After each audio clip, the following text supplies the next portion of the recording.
Hello, everyone, and welcome to Blogging Theology. Today, I'm delighted to talk to Dr. Tariq Ramadan. You're most welcome, sir. Assalamu alaikum. Wa alaikum assalam wa rahmatullah. Thank you for your invitation. It's fantastic to have you on. For those who don't know, Tariq Ramadan is Emeritus Professor of Contemporary Islamic Studies at the University of Oxford and a prolific author. Now, we've witnessed the rise of right-wing populist movements in Scandinavia, Italy, and Germany. And France has been much in the news recently with the decision to ban the wearing of abayas in schools. Dr. Tariq has kindly agreed to discuss the way forward for Muslims in Europe and to share his reflections on the contemporary situation. So perhaps we could begin our discussion with France. The issue of Muslims' women's dress seems to be extremely important to the French state. Why is this? And could you tell us a bit about the French concept of laicity, which I think is a key idea in that country? Yeah. Thank you. I think that just before coming to France, there is something that you said which is very important for all of us about the rise of the extreme right and the far right parties and ideologies. Because at the end of the day, it's not only about the parties. The parties could be demonized in many countries, but at the end of the day, what we see is the spreading of these ideas and this understanding of us versus them, and making the Muslims them, the other. So this is the new concept of otherness that sometimes is played with, and some Muslims unfortunately are falling into the trap, saying, oh, you know, we have our specificities and we don't want to mix, and we come back to our very narrow understanding of Islam. Now, you know, for many years, my idea was that Europe is going to have an influence on France about, you know, the way France was dealing with the greatest Muslim community in the West, because proportionally it's the biggest one, even much more than in the United States and any other European country. So I think that we have to understand what is happening, because now what is happening is that France is influencing the other Western countries. And you were speaking about, you know, far-right parties, but look at what is happening even with Trump and what was with Bush, and even, you know, within the American society, you have the same ideas spreading around. You can have a new president, Biden or whatever, Democrat president, but at the end of the day, the idea that Islam is a problem, that Islam is the religion of the other, is something which is widespread. And we need to get this, because it's not only about us.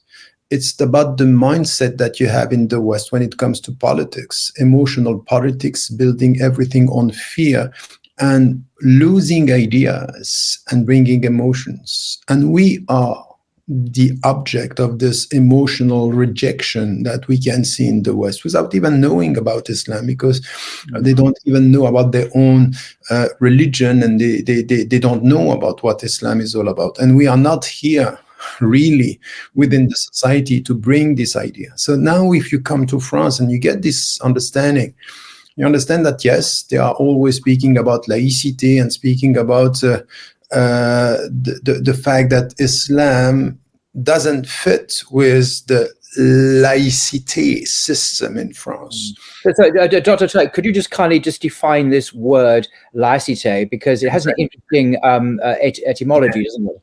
Yes, it's in fact, it's the French way of speaking about secular, and secularism is the division between state and church. This is the beginning of the whole story. But you know, the secularization process in the West was everywhere. Now, laicity is the French way of institutionalizing it within the legal system. Right. It's something which is very specific. But at the end, they are now telling us this is the French exceptionalism. But in fact, it's not really true, because I have been working for 20 years with the best specialists on the ground about the secular legal system, or the laicité as the French understood it within their own tradition. And what they are telling us, and this is why it's important to reconnect this with what you were talking about, the rise of the far-right parties, is the reading of laicité today has nothing to do with the legal system and the legacy of laicité, because you had scholars. One of the most important was Jean Jaurès, a socialist political figure at the beginning of the 20th century, saying, we are not against religion. In fact, laicité means that the state does not recognize a specific religion, and there is an equal distance between the state and all the religions. You mentioned the beginning of the 20th century there. There was a law, was there not, in 1905, which actually codified this in law. And having read a brief bits of that law, it doesn't seem to have this kind of anti-religious kind of heavy secularist bias against religion that we seem to see today. So the idea of laicité, you're saying, I think, has evolved. It's mutated. It's not a static thing. It had a different form then than now. Would that be true? Yes, it's a rereading of this law and the articles of the law, and even the Conseil d'État, the State Council, at the end of the 80s was saying there is nothing in the headscarf against the laic system, as they were calling it, the unlaicité. They changed the law. And, for years, they were telling us, you Muslims, you want to change our identity and to change the law of the land. And I was involved in this discussion and said, no, we just want you to implement the law in a fair way with all the religions and all the citizens. We don't have a problem with the laic system or the secular system. We abide by the law of the country, and the law is not telling us that in order to be true citizens, we should become invisible. Because at the end of the day, the key of the whole thing is that they keep on repeating in France that integration has failed. And then the visibility of the Muslims means that they are not ready to integrate, which means for some to assimilate, meaning to become invisible. Forget about your history, forget about your culture, forget about your memory, forget about who you are, and just be one of us by being now invisible. Wow. So the true French Muslim, it's an invisible Muslim.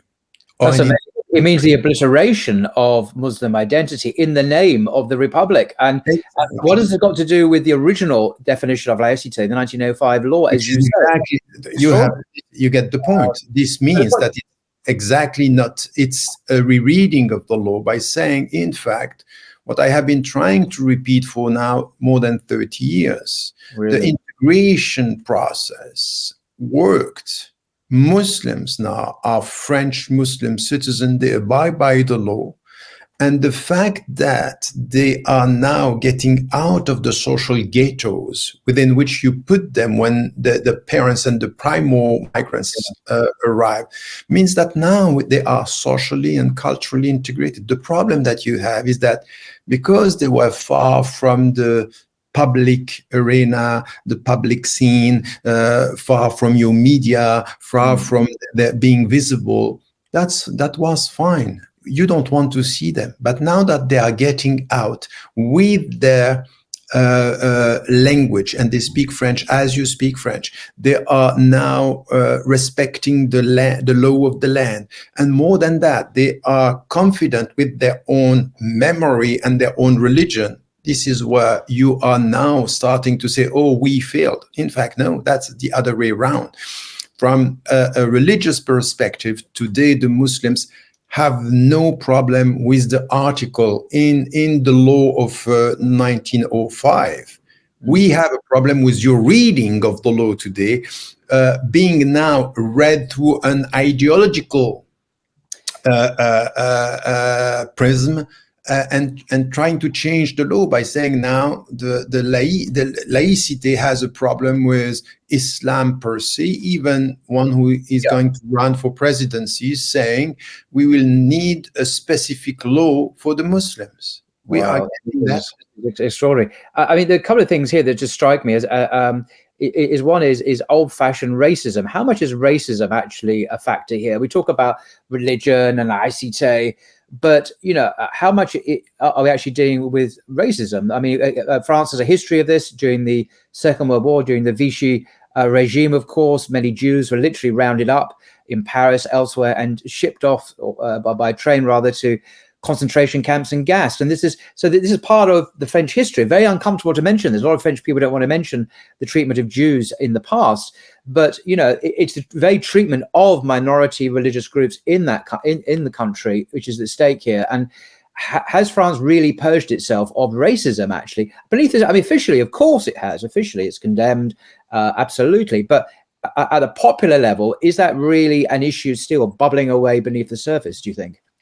I think it's everywhere. And this is why we have to be quite clear on the issue. And even when Muslims are speaking about Islamophobia, they have to come back to something which is a type of racism. Racism against Muslims is a new type of racism, meaning that we are targeted because we are Muslims as Muslims, and being Muslims beyond any other characteristics. It's the only fact that you are Muslim. It's happening in many other countries. It's even happening, unfortunately, in Muslim majority countries when you are a practicing Muslim. Now, in France, there is something which is a very long history of colonialism. You cannot understand anything which has to do with two factors. The first one was religion, the very historical struggle and conflict between the French state and the Catholic Church. And this is something which was part of even the law of 1905. That's the very essence of a conflict, where the Muslims were not there, but this was between the Catholic Church, the Jews, and the Protestants. And it's there that Muslim came afterward within this field of historical tensions. Now, the second thing is that you can't. So there is a history of conflict between state and religion in France. Add to this the colonial history, the relationship with Algerian.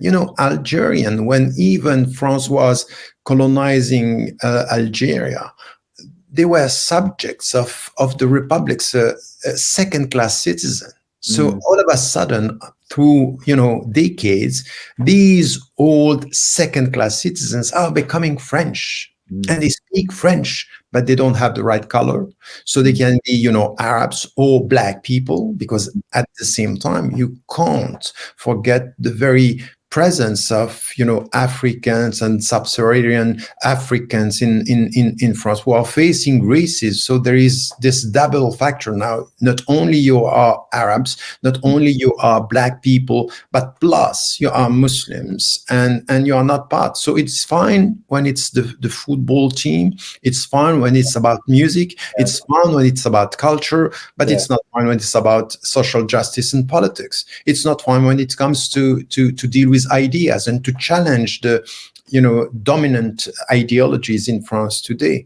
So while we are talking about this, I want the people who are listening to us not only to think, oh, France is a specific case. I'm sorry, I thought this for many years. Now what I can see is that this mindset is in Sweden, is in Denmark, is in Britain, is in the United States of America. And if you are not clear about what are the priorities of our presence in the West, because at the end of the day, I keep on repeating this. I'm not only facing racism. I'm not only facing Islamophobia. This is, the box within which they want to put us in order to be on the defensive and only on the defensive and wasting our time saying, oh, Islam is not about this. Islam is not about that. We are nice. We are good. We are ready. So we should be a positive and added factor, agent of understanding and knowledge and peace within our countries.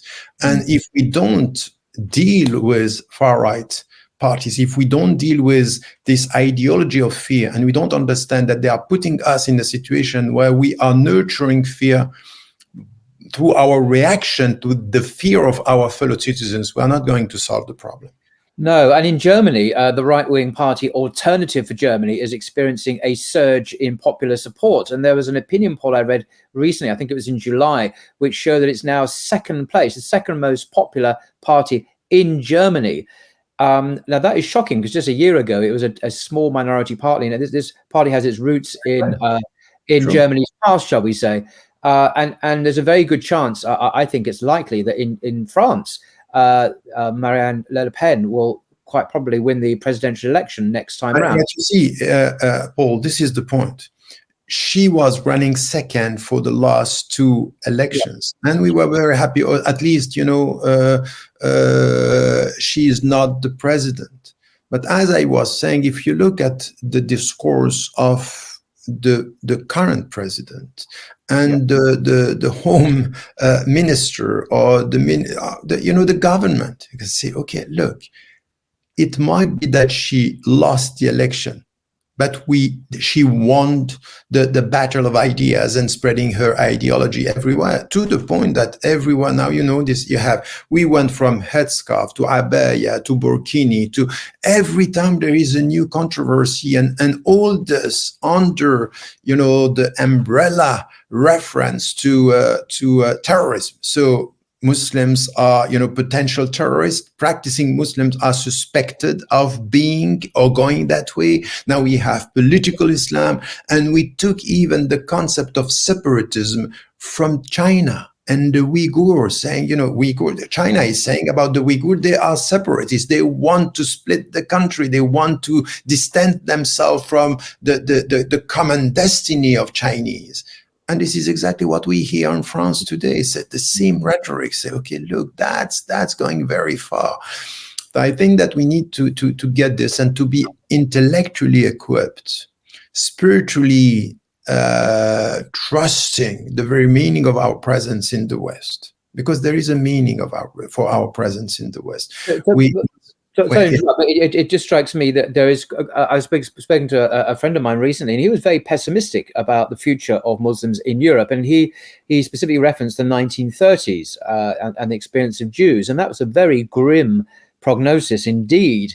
And he only sees things getting worse. And we had a long discussion about it. And he had he could be wrong. But if, you know, God forbid, you know, Marie Le Pen wins the next presidential election, if, God forbid, Alternative for Germany comes to power, and let alone the other far-right parties that are just on the edge of power, if you like, in Sweden and Denmark and so on, then we will be in a very, very new situation, which will be an existential threat to Muslims in Europe, don't you think?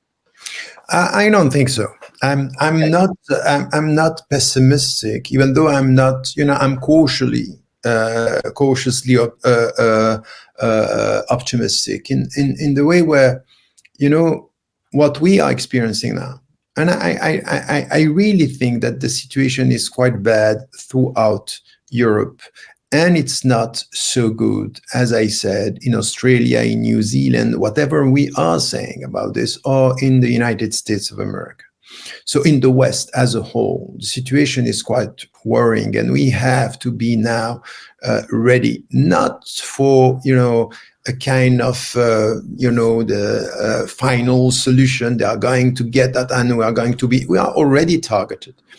The problem is that it's true that there is a transnational movement against the Muslim presence. But at the same time, our presence and the Muslim presence, and the fact that if you look at the second, third, fourth, even fifth generation of Muslims throughout the West, and mainly, of course, because this is the longer presence in the West, in France, you can see that they are more and more equipped, and the number is making a great difference. And demography is playing against the reality of the far right party, because it's not the same as they did to the Jews in the 30s. It's not the same. It's not the same reality. It's not the same historical context, and we have to take this into account. Now, the point is, I can understand someone who is quite or become quite pessimistic. I can't understand someone being passive about the situation and being, now we should understand that the situation is requiring us to be intellectually proactive, socially present in the way, and more importantly is to really deeply understand what we can provide the West with, which is not only our positive presence and say, I'm nice. In fact, it's the spiritual gift that we have. It's really something which is important for us. It's the reconnection between us and the very presence of God. We need to make the West listen again, understand again, hearing again people saying the very meaning of God in our life. So that's to avoid being on the defensive and make our presence a gift and not only a kind of ongoing justification of our nice presence in the West. And this is the challenge in facing today the far right parties and their rhetoric. And the irony is, many of these far-right parties' rhetoric, at least, is pro-Christian identity. True. As identity rather than perhaps these spiritual riches of the Christian tradition, if you like. They're not talking about Thomas Aquinas and Augustine and Thomas à Kempis, are they? They're talking about, perhaps a more Crusader identity, Christian identity as the cross going into Jerusalem, and all that stuff. But you're talking about a very different kind of spirituality. And I just have them on my desk, this book, The Messenger, The Meanings of the Life of Muhammad, by yours truly, which I've read.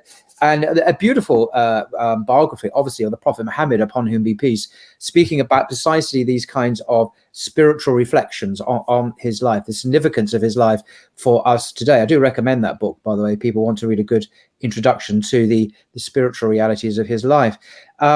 But okay, I'm going to push back slightly here, just to be a little bit critical of what you've just said. Is that enough, really? If Muslims embody the values of Islam, charity, good neighborliness, a theocentric view of life, charity, all the things that Muslims do, fasting and praying and so on, and Muslims really overwhelmingly do this, in my experience. In Britain, for example, it's fascinating to see that I was told that the first generation of Muslim migrants to this country, maybe in the 1950s, were not terribly practicing. Yeah, they may have built the mosques and institutions, but they weren't that zealous for their faith. Then we had the next generation, the fathers and mothers of today's youth, and they were more practicing. But today's youth, Birmingham, London, wherever I go, boy, are they practicing. They're much more practicing than their parents or their parents.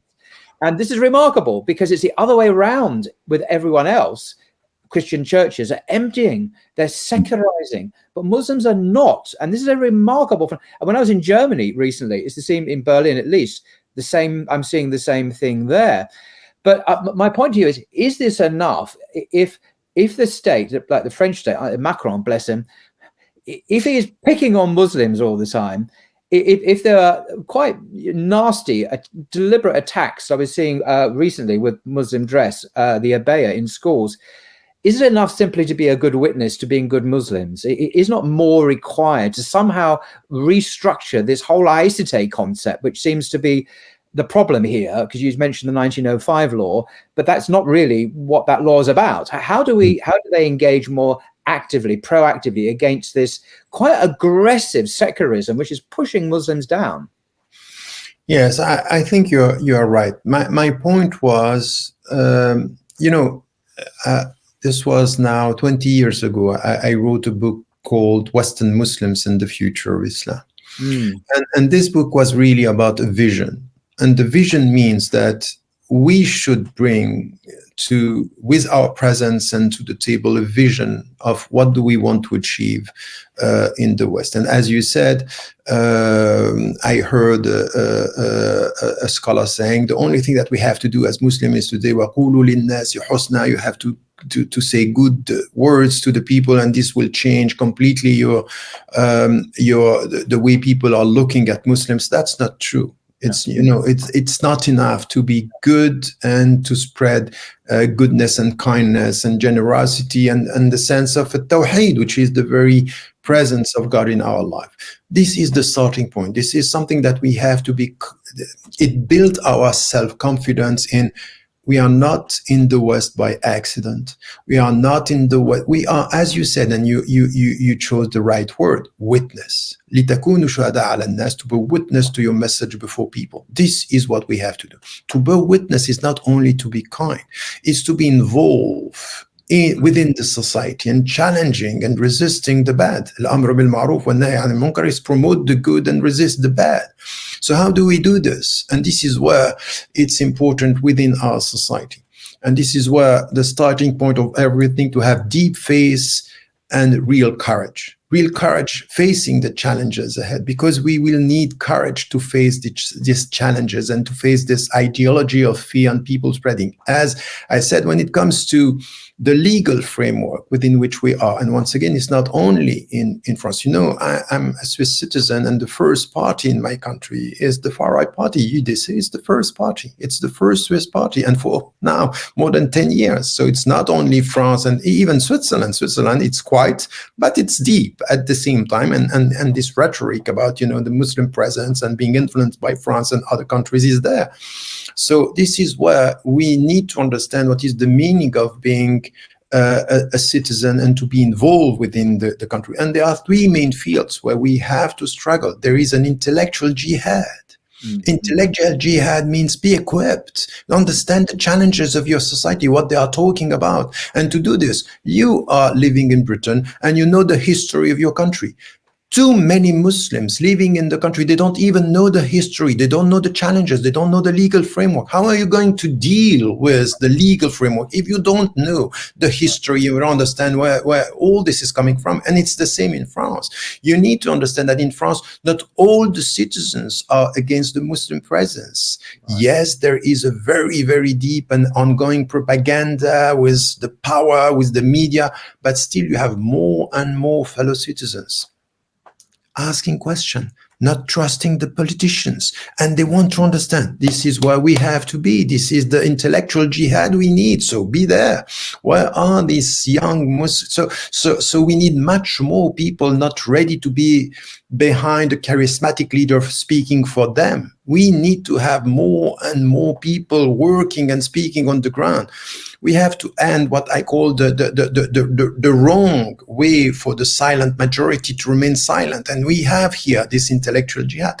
The second is really what you are talking about when it comes to the legal field. At the end of the day, Islam, it's a religion that is based on Tawheed, and the first Islamic science is the legal framework, al-fiqh, the law and jurisprudence. We know how to deal with this. We have a long history of thinking about the legal. Where are we in this field? We have to come and say, okay, look, at the end, if we are true citizens and we have the same rights, you have to implement the law the right way for all. So there are discrepancies, there is discriminations, and this is where also we have to and put the right questions at the right place and say, okay, don't tell me that the main problem with women today, it's about abaya or the way they dress. It's about the same salary for the same competence, for the same work, if they are involved. This is what we think as Muslims. So to bring to the discussion something which is a bit new and much more based on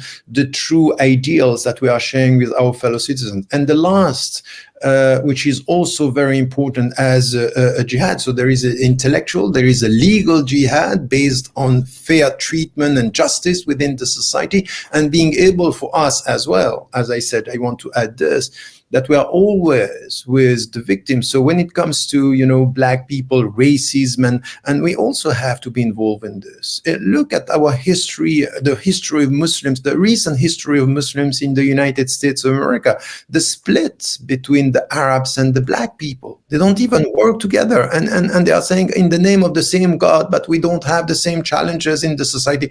I think is wrong. And there is something else which is important as well, which is the economic field. If we want to be autonomous, if we want to be able to speak out without being dependent on, countries and governments, we need to have spaces where we are promoting economic independence and financial independence within the country, because they are playing with this. They are playing with the fact that we don't have this independence. And you can see now that there are Gulf states paying millions just to put down and to target some Western Muslims ready to speak about politics at the international level. And we need to get that if we don't do this within our societies, we are going to remain fragile and vulnerable to many political pressure. Yeah. I mean, there's so many things I could, thank you for that. Very, very interesting. There's so many things I could pick up on that. Just one thing I wanted to ask, I've always been curious about this. It seems to me in the UK and in America, there is a very rich Dawah scene. There are lots of people involved in Dawah. Got the Yaqeen Institute in America. In Britain, we've got IERA. We've even got Speaker's Corner. You know, there are a lot of kind of people who are well known online, on TikTok. Whether or not they're scholars, but you know, we've got Abdul Hakim Murad in Cambridge. We've got I won't go through a long list, but obviously there are Islamic scholars in France. I mean, you're one of them, but is there this rich Dawah culture, engagement with non-Muslims in social media, on the street, in the public square? Does this exist? I mean, I only know a tiny little part of France where I occasionally live, which is very, very rural, and there are no Muslims there. So I'm not really aware of what's going on in Paris or Bordeaux or Marseille or Lyon or whatever. What's your assessment of the Dawah scene in France? Because I really don't know much about it. I don't think we know much about it in the UK either.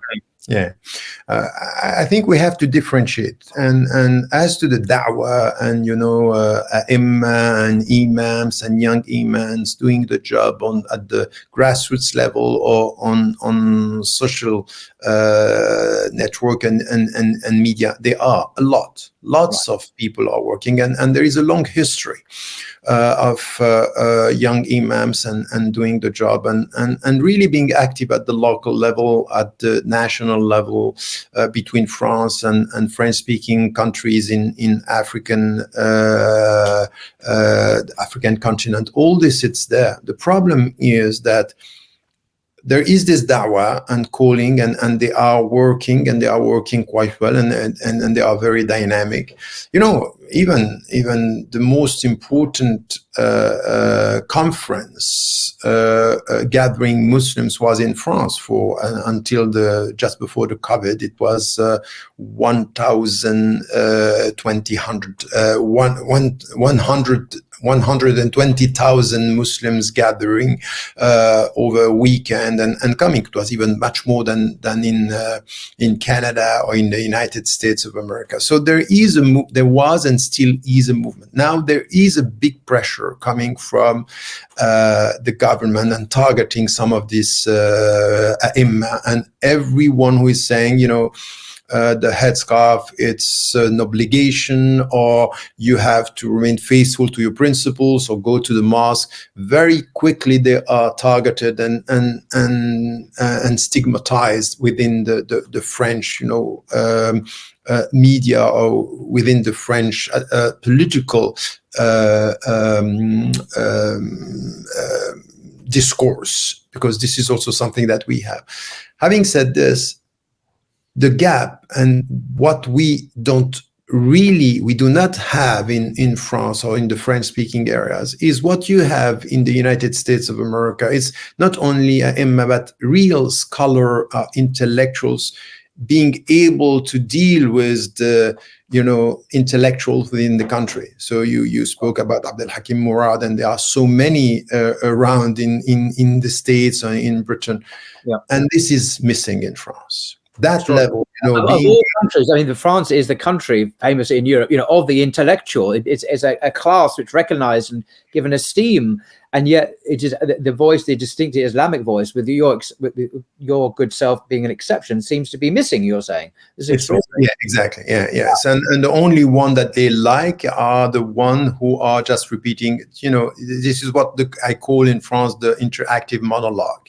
You speak with yourself, so you have your intellectuals, or the so-called Muslims and or Muslim intellectuals, and they repeat what they want them to say, and this is what they are doing. God, that's a huge lacuna, a huge omission. Yeah, actually. True, yeah. Extraordinary. And I do want to bring in, because I spent a little bit of time in France and obviously here in the UK, there is a difference. I mean, women, girls, students wear the hijab, and there's simply not an issue as far as I'm aware at all. I never hear of an issue. Universities, if you're a nurse, doctor, doesn't matter what you are, everyone's fine, everyone's chilled, really doesn't matter. But in France, the popular view seems to be, well, women are oppressed, they're forced by Muslim men to put this stuff on. And I'm thinking, where does this weird idea, where does this trope come from? Because it's simply not there in Britain, and Britain is just 20 miles across the English Channel, as we call it, from Calais. And so there seems to be this kind of this urban myth in France, which is just like taken as axiomatic by everyone, that Muslim women are oppressed and forced to wear Islamic clothing. Whereas we know, because Britain is equal to France in most indices of life, and we've got a Muslim population here in the millions, this is simply not true. And so I'm just amazed that French seem to have ingested this whopping lie. And yet, in other respects, the French population are intelligent, reasonable people. It's just striking. Is it a blind spot they have about the truth? It's this huge blind spot. It's very interesting, because this is where there is this very lasting misunderstanding, even among British Muslims and French Muslims. And I will try to address your question, and I will end up with a question to you, in fact, by telling me what would be your assessment on this. Because what is true is the visibility and the headscarf, all the visible signs, as they talk about it in France, are just the target of, we don't want to see you, and this is true. And now there is this rhetoric about, if you wear the headscarf, it means that you are oppressed by men and by the culture and whatever. That's the rhetoric we have. Now, we know it's happening, and we know that they are targeting the Muslims in this way. And it's very confrontational. That's reality for the Muslims. And it's true that on the daily basis, it's easier to be a Muslim, a visible Muslim, in the UK or even in the United States or Anglo-Saxon countries. That's completely true. And you can understand this also through the colonial history and legacy. The British, wherever they went, they didn't have a problem with the dress of the people. In India or in Egypt or in Africa, that's fine. Do whatever you want. As long as we control the money and power, that's fine. Go ahead, do whatever you want. So dress the way you want. That's not none of our business. In France, that was not the case. Even in Algeria, and Frantz Fanon, when he was talking about the French colonialism, he was saying, in fact, it's not only that they want power and they want money and they want the natural resources of the country. They want to assimilate. They want to change the very essence and the very culture of the people that they are colonizing. So it's part of the French mindset when they went to a country. Yeah. But at the end of the day, if you look at the end result of colonialism, it might be that it's less confrontational in the UK. It's more subtle, but it's still there. You can't get to power. Islamophobia is there. We don't speak out, but we know how to deal with you. So dress the way you want. We control the way we want. Yeah. That's the reality. This is that's a very important point, because I have this perception that some British Muslims or even American Muslims are very quick to say, oh, the French and racism in France. That's fine, but be careful. The visible side of the struggle should not lead you in the way you are dealing with your own way of dealing with power, because at the end of the day, the end goal is the same. So you are dealing with the same discrimination, the same oppression, the same Islamophobic rhetoric, and at the end, it might be that sometimes, let me tell you this, frankly, that sometimes the confrontational way of doing it in France is helping the French Muslims to be aware that they have to deal with these. So you had a question for me, or was that just a rhetorical? That my question was this: don't you think that, in fact, even though you are not dealing with the same confrontational reality, at the end, your relationship to power in British is exactly the same. You are dealing with the same issues. Okay, I'm going to say no and disagree with you on a matter of historical fact. The difference being, I mean, yes, you have a good point, but I would say there is a difference, an important difference, which explains why Britain is Britain and France is France. It's to do with 1789. It's to do with the French Revolution, where before that, on the Ancien regime, you had a Catholic Church that was very much part of the French state. You had cardinals that wielded political power. The Church was dominant. And it was perceived to be a great tyranny, to be unjust. It was oppressive. It was, you name it, it was just awful. And thus we had a revolution in the name of the Enlightenment ideals of liberty, equality, fraternity, and whatnot. And there was a massive, we had the reign of terror. The word terrorism in English, I think in French, comes from that time, the reign of terror. It comes from the French Republican terrorizing of its opponents and executing thousands of people with the guillotine in Paris and elsewhere. And the church was suppressed, literally.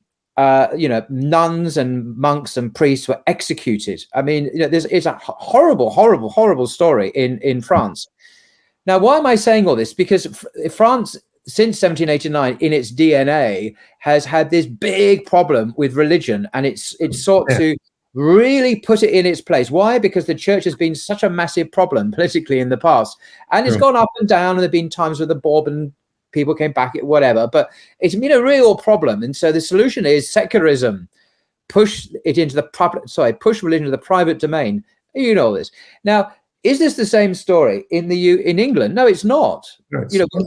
We had the so-called Glorious Revolution in the 17th century, William of Orange, and we had the Restoration and Charles II. The point is that we had sort of a much more different path where religion is part of the state. I mean, blimey, the king, today's king in England, is the head of the church. I mean, he's anointed by the Archbishop of Canterbury. He was a few months ago in Westminster Abbey. We have Christian schools. We have prayer is public. You could have opening prayers in the House of Commons, like in the United States, even though it's secular. You have opening prayers in Congress and the Senate. In God We Trust is the name of the motto of the American secular republic. Ho ho. So what I'm trying to say is, in England, because of our different history, a different relationship with religion, there's been more compromise and tolerance. We've got the John Locke, this English philosopher, who was hugely influential on the American Constitution, Declaration of Independence, where the idea there's a religion, yes, there's tolerance and so on, and liberty. So we haven't had this need to be exercise terrorism, which is the French way during the reign of terror, to exercise state-sponsored terrorism to suppress religion. We've lived with it. We've grown with it. We've kind of we've kind of got on with it, yeah. And that explains why I think we're much more at ease with. I completely agree with this, and I think that you are completely right on this. But this I completely agree with this on the history and the historical differences and the way the different countries were dealing with the religious presence and even the symbols. And as you said, you have now the king and even the current king is sympathetic towards Islam, and it's ready to speak. Yes. So all this is true. My question is not about this. My question is about the current reality when it comes to our relationship with power, the political rhetoric, and the understanding of the way they deal with the Islamic presence in the country. That's the point. The point is that you can be sympathetic towards religion, and that's fine, and you don't have a problem having, the call for prayer in New York today, and this was decided. Okay, that's all. In London, we had a public call to prayer in East London Mosque, for example, the biggest mosque in East London. There's a public, audible call to prayer, and this is a relatively new thing. Wow. Okay, that's all fine. Now, my point is dealing with power, control, politics, and the very presence of Muslim citizens and Muslim British citizens. Do you see a difference in the way we are dealing with discrimination, with racism, with the fact that you can be accepted within the job market but to a certain point, at a certain level, not beyond this. Tell me, is there a difference here? I don't know about the job market. Yes, there's racism here, but I will agree with you ultimately in terms of power. If you think of how a Muslim politician achieves preeminence politically now, give the example of Hamza Yusuf, not Sheikh Hamza Yusuf from California, but the other Hamza Yusuf, who's the head of the Scottish National Party in Scotland, obviously, and he's the Prime Minister, the First Minister in Scotland. And if you didn't know that he was a self-defined Muslim and just listen to what he said about LGBT, trans issues or whatever, you'd never know that he was a Muslim because whenever he speaks on issues that pertain to Islamic interests, he always takes the side of the secular liberal agenda, always. And you can blame him personally if you wish, but I think you reference your point about power. I think the only way Muslims can achieve power, like our mayor in London, Sadiq Khan, is basically to be completely secular and to always take positions which are completely antithetical to basic principles, which are accepted by Ijma as absolutely key to the religion. So at one point, when it comes to politics, when it comes to our presence within the society, if you want to succeed within your society, be it in Britain or in Denmark or in wherever in the West, you have to just to compromise on the very essence of what you believe in. And it's maybe more subtle, but it's still there everywhere. No, I agree. I agree, but I still say there is an element of civilization. There is a space given in the public domain, which is the outworking of historical factors, which we've discussed, and we agree on this, which do give a different flavor. But I agree, at the end result, and I think we are seeing the rise of increasingly militant secularist tendencies in the UK, as we are in America, which actually go against the historical English kind of liberal tolerance. We are seeing that being challenged a lot, moving in the French direction, actually.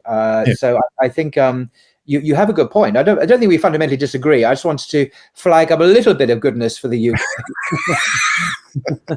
But I agree. I lived in the UK for more than 15 years, and that's exactly my feeling, is that it's easier on a daily basis. And then when I was in the States, exactly the same.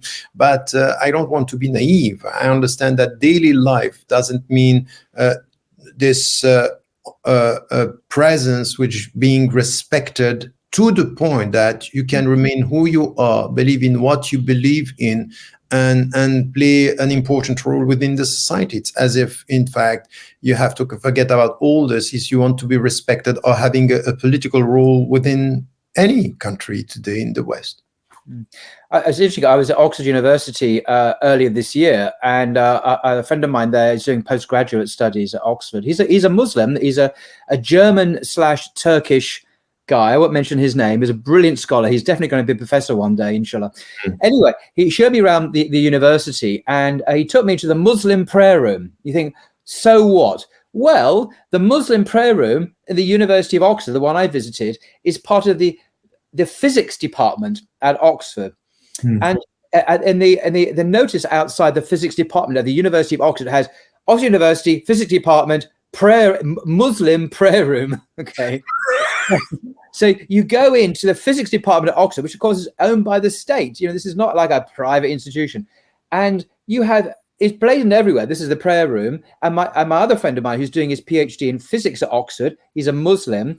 So he studies in that department, physics, then he nips downstairs to pray his prayer in the physics department area in the building. Now, my point is this, my other friend, my German/Turkish friend, says in Germany, this would be completely unacceptable. In no way would you have a Muslim prayer room in a German university. And yet in Oxford, it wasn't just that it was there, but it was just everyone says, so what?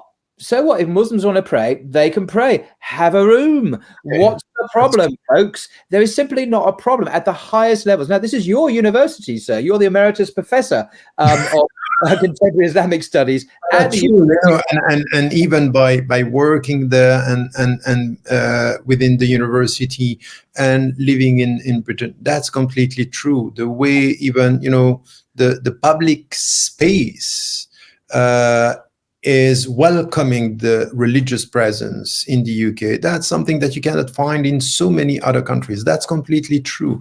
Now, what I'm talking about is we have to, appreciate the fact that on a daily basis is easier, but we should not be naive as to the way they are dealing, because at the same time, you have your prayer room, but you also have a governmental program about prevent and questioning your real affiliation to Islam and you're practicing or not.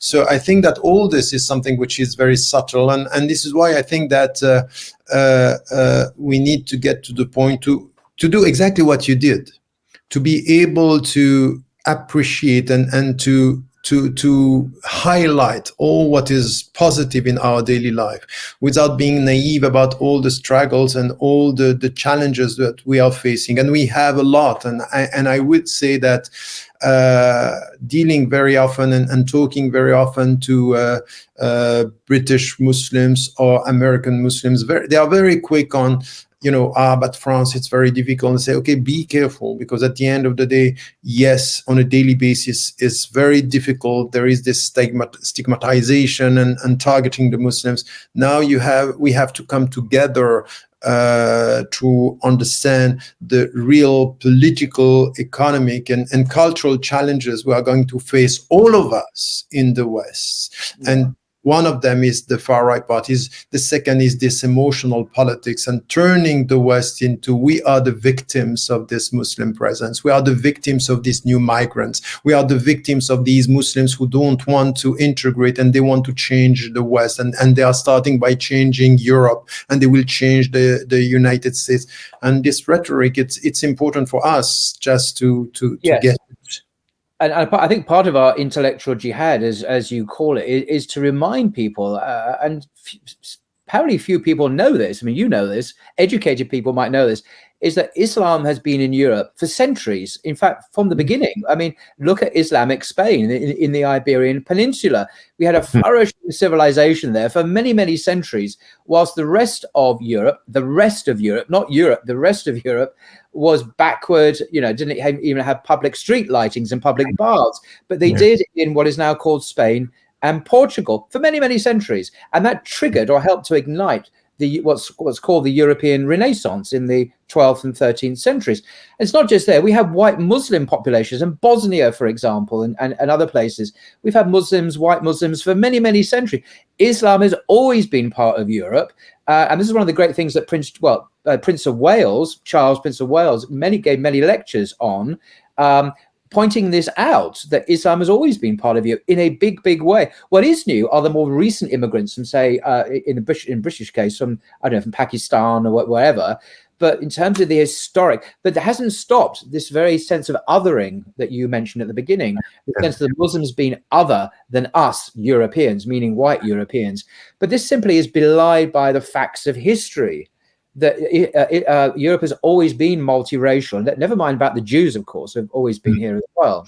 So it's always this part of this jihad is simply to unveil the truth, to use a pun there, to remind us, the French, the British, the Germans, whatever, of this multi-religious, multicultural reality and the hugely positive presence of Muslims in Europe in centuries past, which few people seem to know about other than the Prince of Wales.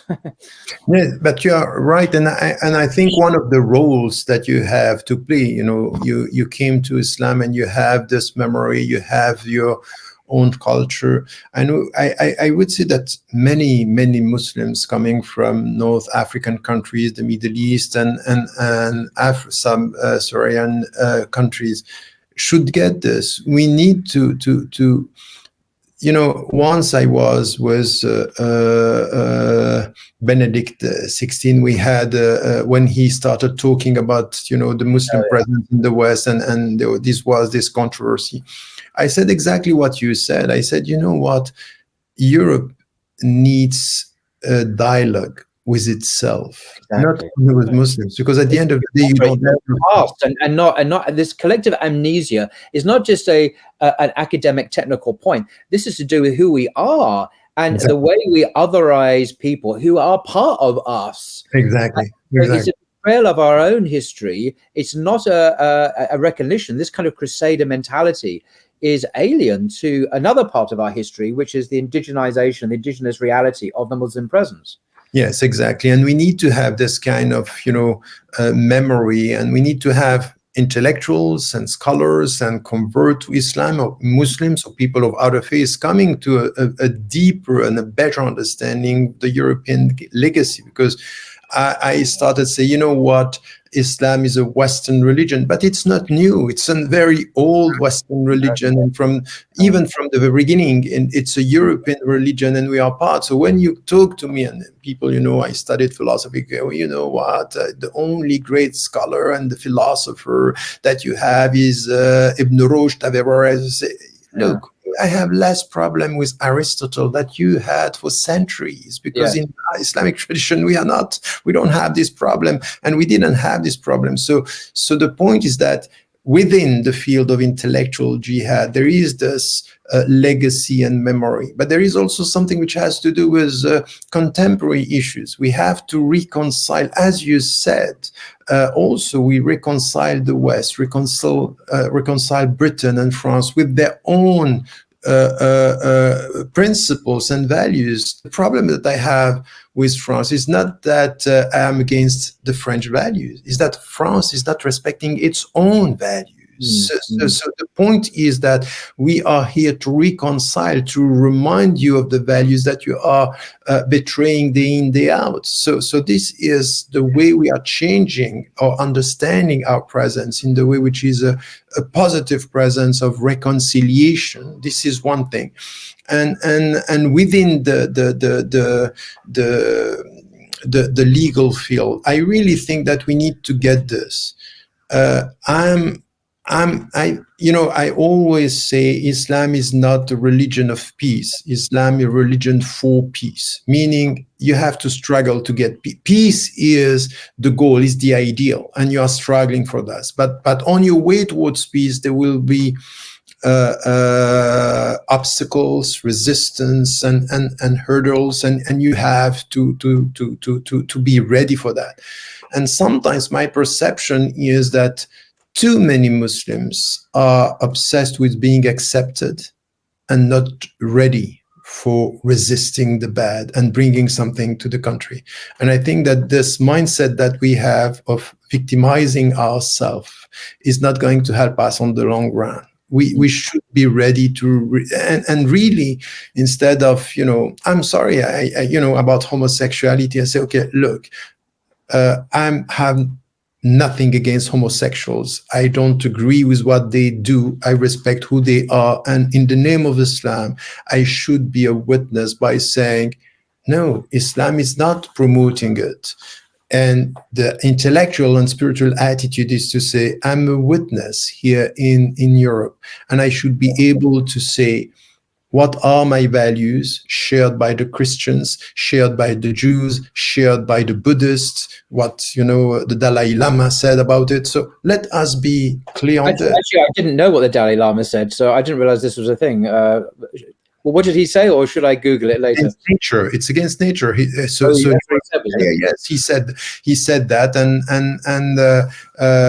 people wanted him to say something else, but he. I bet they did. So the point for us is to be clear on this. Is say, okay, look, we respect the people. We may disagree on what they do, but our mutual respect is, let us be free to say what we think and the way we deal with it. And what is required from us is to respect the people, even though we don't agree with what they do. So this position of principle help us to bear witness to our message, but to be today in the name of this living in the West and being accepted by our fellow citizens, to lose all our references and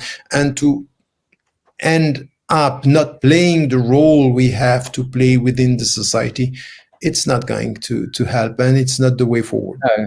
I think this is a slight element. You're optimistic. You said that earlier on. You're an optimist, so I guess you're being Cautiously optimistic. cautious. That was right. Yeah, so it's a nice caveat there. Yeah, I'm not so cautiously optimistic, or just optimistic full stop. And I think you mentioned the kind of the soft power that all the European states are exercising, and I think this is where we're seeing it, because there is a concerted attempt in Britain. Certainly, obviously elsewhere, to change the religion of Islam. So its positions on so-called LGBT and all that are unacceptable according to the West, and that must change from their point of view. This is a non-negotiable. And I remember I was in Berlin a few months ago, and I walked through the Brandenburg Gate and from the park, and just on the right is the British Embassy. And I thought, yay, the British Embassy. So go and have a look at this monstrosity, I mean architectural monstrosity, and the only flag flying outside the British Embassy in Berlin was what? The LGBT flag, the rainbow